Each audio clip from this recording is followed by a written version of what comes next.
सतयुग आने की तैयारी, उसने अपने कार्य को प्रारंभ कर दिया। कलयुग जाने की तैयारी उसने अपना प्रारंभ कर दिया। जैसे आपने इस ध्वज को खड़ा किया, दोनों अपनी अपनी तैयारियों में लग गए हैं। लेकिन जब ये दोनों, कोई आएगा कोई जाएगा, इस द्वंद्व युद्ध में बड़ा भयानक परिदृश्य, इस मृतलोक के प्राणियों को झेलना पड़ेगा, जिसके बारे में मैं कल आपको विस्तार से बताऊंगा। मेरे धर्म प्रेमी गुरु भाई बहनों, तो ये एक ऐसा राज रहस्य है जिसको हम आपको जानना चाहिए और समझना चाहिए। आप भी वर्षों से यहां लगे हुए हैं, पहुंचे हैं, आए हैं, इस मिट्टी में लौट रहे हैं, इस मिट्टी में आप लौट रहे हैं। न बिस्तर है, न ओढ़ने की व्यवस्था है, लेकिन इस मिट्टी में आप लौट रहे हैं। यही एक चमत्कार भी है। अब आपको दूसरी तरफ में लेकर के चलता हूं। आदि गंगा माता गोमती इस सबकी साक्षी है। ये मां, ये सबकी साक्षी है। क्यों? जब मनुष्य की उत्पत्ति नहीं हुई थी, मातृ शक्तियों की उत्पत्ति हुई थी, तो ब्रह्मा जी ने बैठ करके यहां पर साधना किया। सत्पुरुष ने उनको जीवों को दिया कि ये आप जीव लीजिए और इनसे ये कार्य आरंभ कीजिए।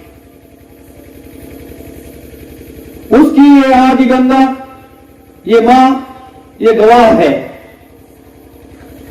और इसकी स्तुति ब्रह्मा जी को रोज करनी पड़ती थी मां के रूप में।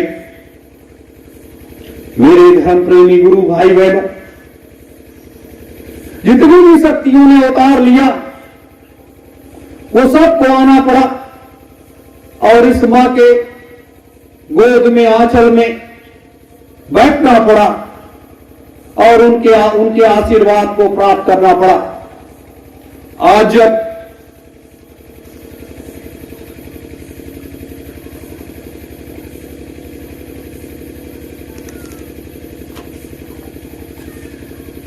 हमारे 88,000 ऋषियों ने या मनु शत्रुपा ने या भगवान निरंजन ने या तमाम ऐसी शक्तियों ने, सबकी ये मां तो गवाह है ही। लेकिन जब 88,000 ऋषियों ने अपनी कठोर साधना सब कुछ पूर्ण हो गई उनकी, तो वो ये मां जो यहां आज बह रही है, ये यहां से 3 किलोमीटर और दूर थी। हमारे ऋषिगण रोज वहां स्नान करने जाते थे। वहां जाकर के उन्होंने प्रार्थना किया कि हे मां, ये शक्ति जो मैंने इस पृथ्वी के अंदर समाहित की है, उसकी देखरेख आपको करनी है। और ये मेरी धरोहर है, इस धरोहर को बड़े संभाल करके रखना। और जब कोई ऐसी शक्ति अपने गुरु के आदेश से आपके पास आए, प्रार्थना करे, स्तुति करे, तो आप उस शक्ति को लौटा देना। तब तक ये मां मेरी धरोहर के रूप में अपने पास रखो। मेरे धर्म प्रेमी गुरु भाई बहनों, वो कौन सी ऐसी शक्ति थी महात्माओं की? क्योंकि महात्मा त्रिकालदर्शी होते हैं, उनको मालूम था कि आगे चल करके कुछ ऐसे असुरी प्रवृत्ति के लोगों की उत्पत्ति होगी और इस ज्योति को बुझा देंगे।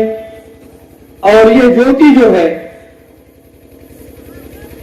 जैसे ये ज्योति बुझेगी, जैसे ये शक्ति सीधे आदि गंगा मां के पास ट्रांसफर हो जाएगी और वो शक्ति हमारी मां सुरक्षित रख लेगी। और जब कोई व्यक्ति या शख्सियत या कोई दैवी शक्ति आएगी, उसको उपहार के रूप में मांगेगी, वो मां उन्हें वापस देगी। वो एक ऐसी शक्ति थी कि आज संसार में आप ज्योति के प्रकाश को जला सकते हो और संसार को एक दिशा दे सकते हो, संसार को एक रास्ता दिखा सकते हो। मेरे धर्म प्रेमी गुरु भाई बहनों, वो शक्ति 21 अगस्त को अपनी मां से अपने लोगों ने स्तुति और विनय करके, प्रार्थना करके उसे ले लिया।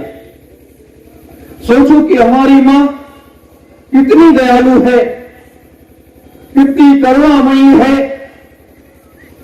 कि अपने बच्चों के लिए मां क्या से क्या नहीं करती है।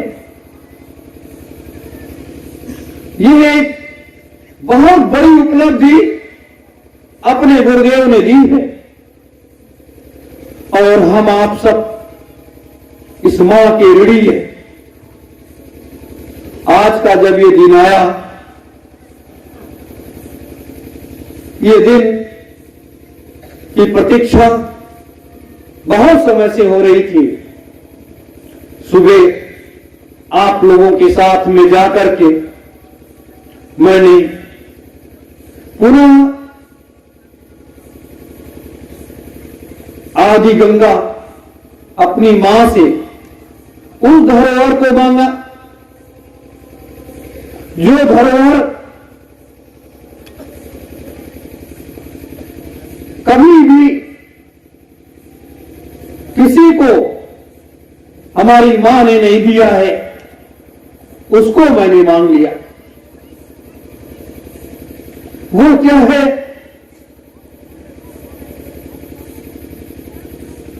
वो एक ऐसी शक्ति है कि उस शक्ति के बल से आप पूरे संसार को अपने में समाहित कर सकते हो। उस शक्ति के बल से आप संसार को दिशा दे सकते हो, क्योंकि वो शक्ति सत्य पुरुष ने जब आदि गंगा को यहां इस मृतलोक में भेजा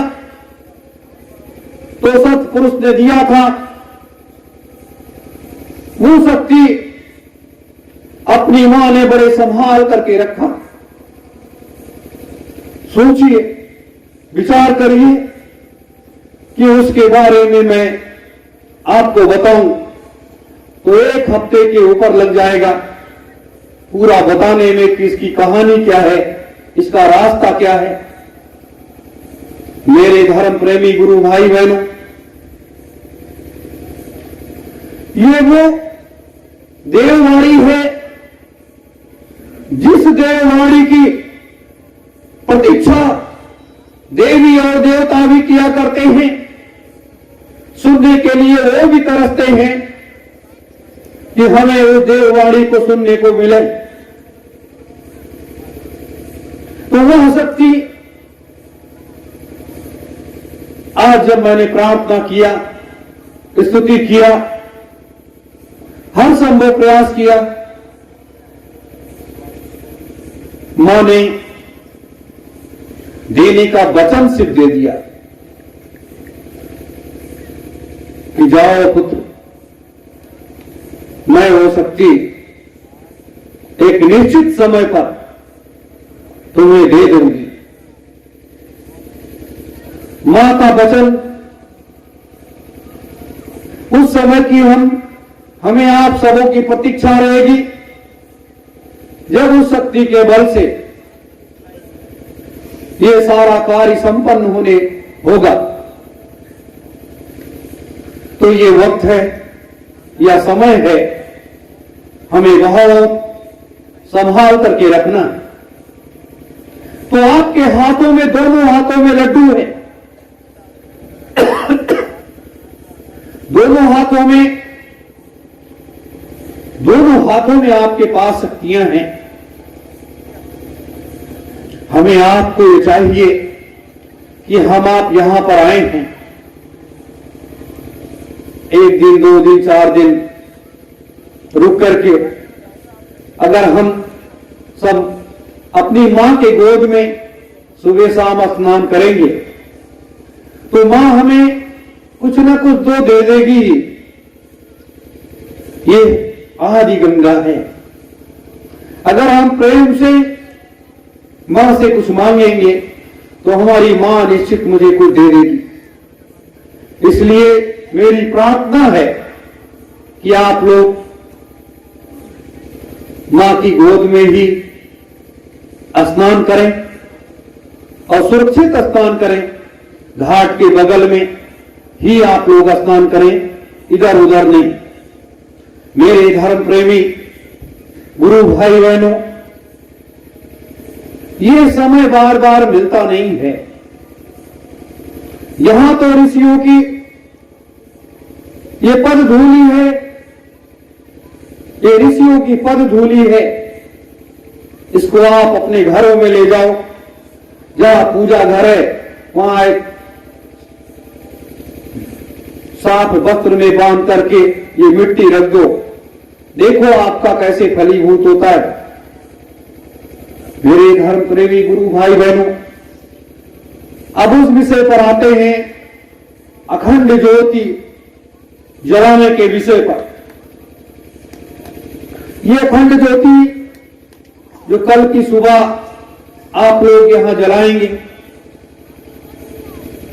सुबह जिन लोगों ने कलश के लिए अपनी मांग रखी है वो सबको एक एक कलश दिया जाएगा।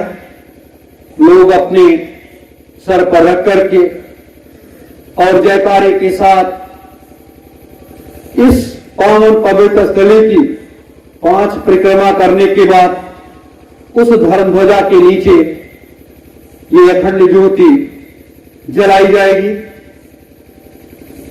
और ये जब आपके घरों में पहुंचेगी तो आपके घरों में पवित्रता लेकर के आएगी। आपके सारे कष्ट, दुख, तकलीफें सब दूर कर देगा। ये महापुरुषों का भी दिया हुआ एक उपहार है, ये महापुरुषों का दिया हुआ एक उपहार है। मेरे धर्म प्रेमी गुरु भाई बहनों, तो आज